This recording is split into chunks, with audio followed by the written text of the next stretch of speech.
let's talk about this. I want to paint a picture to show you that present value annuity, this idea where money continues to grow even though we're taking away from it, is the same principle when we're talking about mortgage. Right now we're talking about your own money, so we're like, oh yeah, I know how to do this. But what if I flip it on you and you're trying to make this value smaller, because this is not the money you have, this is the money you owe. Yes? Yeah, go for it. Okay, so I'm going to erase this for a second. My goal, my little slip of paper is trying to show you that present value annuity, the most common form of present value annuity is in the form of mortgages. Let me explain. If in this particular scenario, this is what's happening, right? You have a bag of money. Okay, this is yours. Okay, but forget about the fact that this is yours because savings time. This is your pot of money. This is some value of money. You are going to take a chunk out of it, right?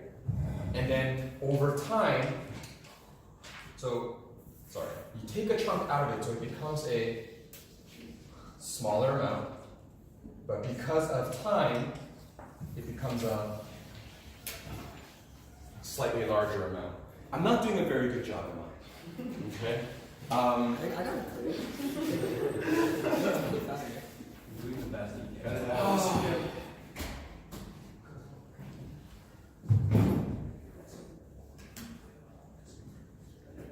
Okay, let me just make it really, really obvious, okay? So I'll stick with the bag of money, okay? But instead of one big bag, let's pretend I have, okay, 3 bags. Because you are spending money, or because you are taking money out of that pot, all that's left is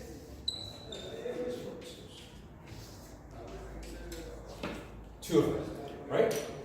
But then because of time, this becomes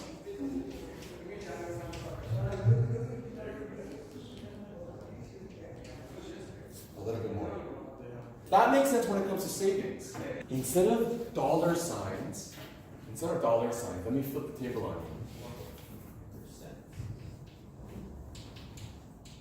you. That's a lot less fun.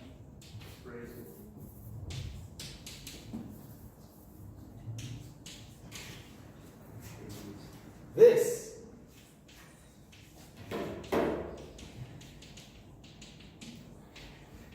is your house. And you are putting money in to the house. In other words, you are taking away debt. So you made your debt smaller, didn't you? No. Well, let's say you owe the bank $1 million. Or let's say you owe the bank $3 million. You paid $1 million. So what's left? When did you pay? $2 million. Right? Let's pretend. Oh, okay. Right? But because of interest, over time, this $2 million becomes $2 and a little bit more. So do you see how just like we can make money off of this, we're trying to slow down the debt, and the debt keeps on increasing. It's still the same principle. Here's a lump of money, we're taking away from it, but it still continues to grow even without us doing anything. So present value annuity, depending on how I describe it, it's still the same thing. One and the same. Yes? So the longer you wait to pay, the longer more it's going to be? Good. Exactly. Why do you think people say pay off your mortgage as fast as you can? Because the longer you wait, there's more of these happening. Yes? What's it called when you get like a second or like a third mortgage on a house? It's literally a second mortgage. And it's like borrowing more money to pay back the money that you owe. The word you're looking for is refinance.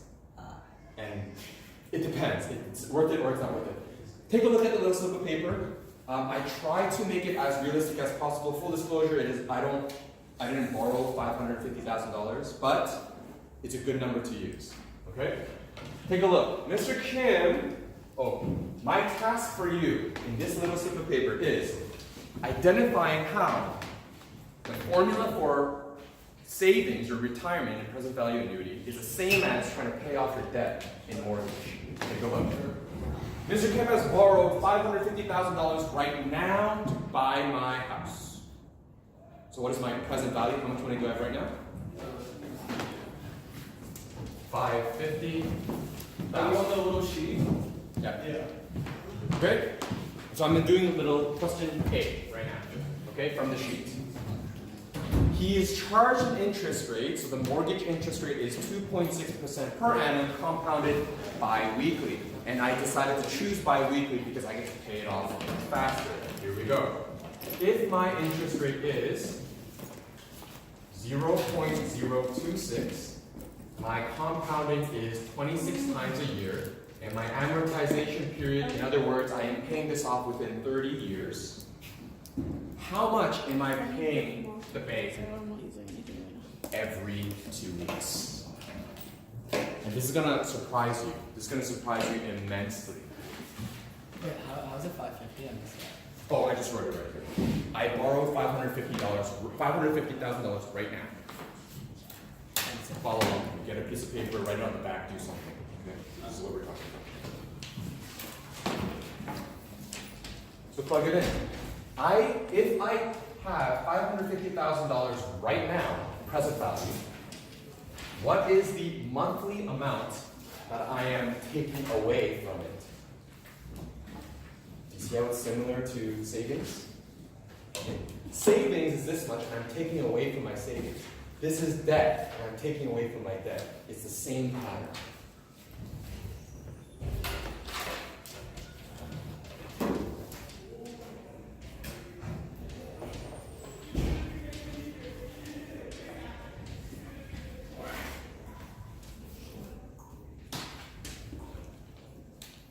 And just like before, I'm going to have everyone take out their calculators.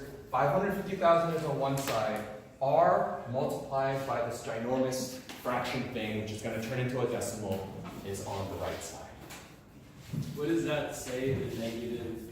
Oh, this is negative 26 multiplied by 30. In other words, I have 30 years, and I'm paying 26 times a year. Okay, that's why I have 26 multiplied by 30. It's a lot of times. Tell me how much I'm paying the bank every 2 weeks. Tell me why I'm hustling so hard and working 2 jobs. 0.026 divided by 26 is added to a 1 to the power of negative 26 times 30. 1 minus that answer divided by 0.026 divided by 26. What's this number meaning? Like, what's this calculation equaling to? We are trying to figure out my unknown R value, which is the repeated amount of time the repeated value that I'm taking out from my pot of money. Okay? So remember, I stopped saying my retirement fund and I started saying pot of money. Pot of money could be how much I owe, or it could be how much I have. Right now, this is how much I owe, my pot of money. And I'm trying to take away from how much I owe. I'm trying to get rid of this as fast as I can. This is how much I'm getting rid of that by. Oh, each week? Yes, or every 2 weeks. Just like in retirement, if this is my retirement fund, I'm taking a certain amount of money out of it every 2 weeks, right? Yeah. This time it's my debt. I'm trying to take money out of my debt every 2 weeks. I'm trying to make it smaller and smaller. It's the same idea, just the wording and the context is different.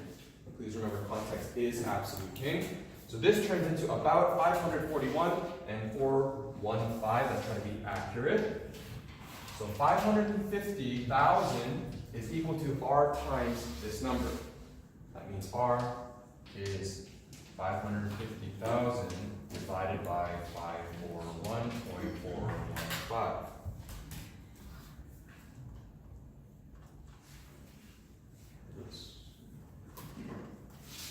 Okay. My R value is $1,015.86 approximately. Here's the eye opener. I don't care about this calculation. What I want you to recognize is the next portion. This is how much I'm paying every 2 weeks. Right? But that's not exactly going into the house.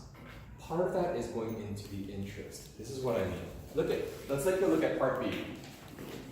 So my R value is, I'm gonna put it up here, $1,015 and how much was it? 45? 50, what? 86 by that. Okay. This is how much I'm paying the bank. Here's the problem. Part B. My first payment is actually made after the interest is placed on this. So could you calculate how much that turns into after the interest? What I mean by that is, if my principal is $550,000, my rate is still 0.026. I am doing this 26 times a year, and right now I just want it to happen once, okay? So what is the actual amount if this principal grows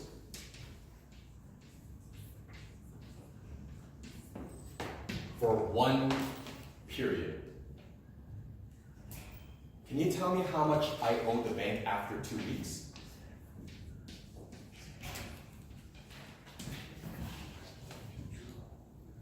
Someone do that for me? Take out a calculator. So it's simple, right? 1, this divided by 26, and I only do that once. It's just on its own. Tell me what that turns into. Yes?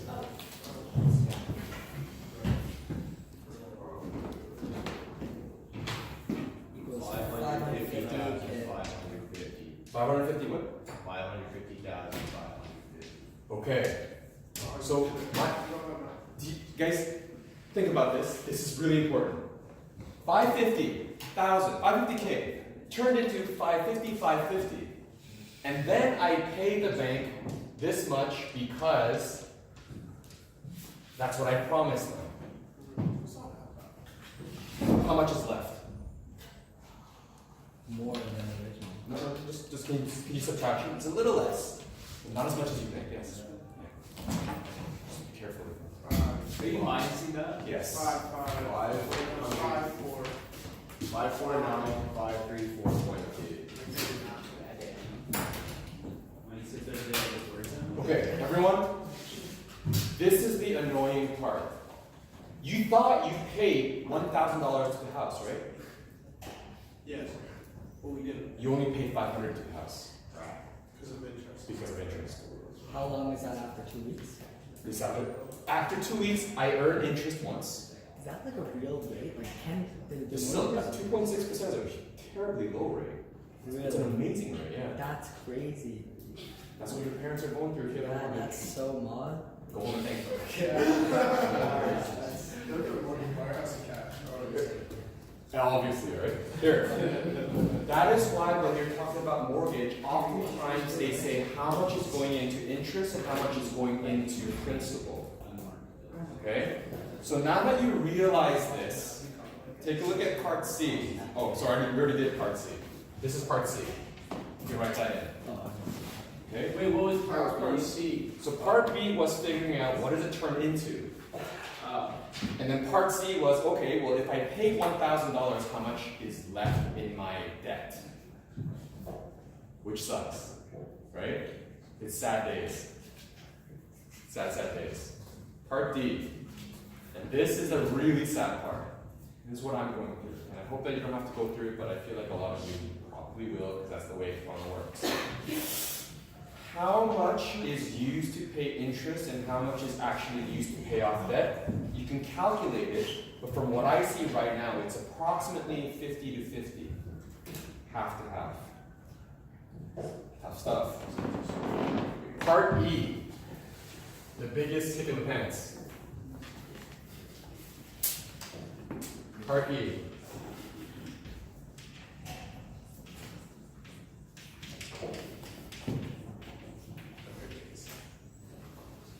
If I'm paying this much every 2 weeks for 30 years, how much am I actually giving the bank from my pockets? Just calculate it. If my payment is 1015.86 every 2 weeks, how many weeks in a year? 52. So how many times am I paying? 26 times. And how many years am I doing this? 30 years. Someone do that for me. I got you. The first one, how to calculate over here. It Wait, is are we- 792. Really, Did you read D already? D? Oh no, I just talked about it. It's like a 50-50. Oh, 792. 700. 92, 370.8. And can I go to the bathroom? Yes. Take a look. Your original debt was 550. You paid the bank almost 800. So how much is the actual interest over 30 years? And that is part F. oh, wait. Wait, part, That was where's part part D? Part D was when I said the 50-50 thing. Okay. Right? How much are you actually paying? Well, you could probably figure that out. 550 of this was interest. The remaining leftover was going into the house. Okay? So over 30 years, if I do the subtraction correctly, you borrowed 550, but you're giving an extra $243,000 as a thank you for the bank for lending you money for 30 years. Do you remember how when we were planning for the annuities, planning for our retirement, we saw how interest can carry us way into the future? Well, the same applies for debt. Debt can carry us way into the future. And then you go to YouTube and there's all these videos about how what's better, to invest, to allow that to snowball, or to pay off your mortgage so that you don't let that snowball. Which one is better? And there's all this debated number crunching and math stuff behind that, if you're interested.